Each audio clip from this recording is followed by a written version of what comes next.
La maladie n'évolue pas, très ému, Mathieu, l'amour est dans le pré, donne des nouvelles de sa santé. Mathieu, bien connu des fidèles de L'amour est dans le pré, est séparé depuis peu d'Alexandre, rencontré sur le tournage pour M6. L'agriculteur a donné des nouvelles de sa maladie, ce 24 octobre. Mathieu et Alexandre de L'amour est dans le pré ont annoncé leur séparation il y a quelques semaines, d'un accord commun. Les deux hommes avaient pourtant entrepris depuis plusieurs mois une démarche de GPA, gestation pour autrui, pour devenir papa. L'éleveur de chevaux s'était même envolé vers la Colombie pour concrétiser ce projet. L'agriculteur a précisé à Jordan de Luxe qu'il allait désormais mener à bien ce projet en solo. J'organise ma vie professionnelle pour travailler à la maison. La décision, c'est que je vais faire le bébé tout seul. Je suis donc parti donner ma semence, avait-il expliqué.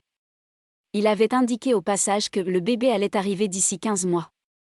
Mathieu doit faire des tests ADN pour éviter que son enfant soit porteur de sa maladie. Mais comme l'a révélé Mathieu, le 23 septembre dernier, sa démarche s'avère bien plus compliquée que prévu à cause de la maladie rare dont il souffre. La GPA, ascenseur émotionnel. Tous les jours ne sont pas de bons jours. Vous savez donc que j'ai cette maladie, qui est une maladie génétique. Et la clinique sur place m'a demandé un échantillon de sang de mes parents et de moi. Ils vont m'envoyer des kits ici. Il faut que je les trouve, que je les renvoie ou que je les amène en Espagne. Et ils m'ont surtout demandé un échantillon de sang de mon papa. Sauf que mon papa est décédé en septembre.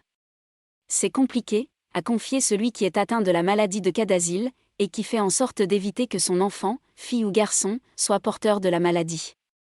Ce 24 octobre, Mathieu a repris la parole en story sur Instagram, après un rendez-vous chez son neurologue. La maladie n'évolue pas. Le rendez-vous chez le neurologue s'est super bien passé. La maladie n'évolue pas donc je suis très content. Je sais pas quoi dire, je suis très ému, je me dis que beaucoup de choses se passent dans la tête et quand dans la tête, on a une espèce de volonté de se battre, plein de miracles arrivent, estime l'agriculteur. Avant de conclure, je suis ravi et je suis persuadé que mon futur enfant sera ravi aussi et que ça dure le plus longtemps possible comme ça. Soyons positifs.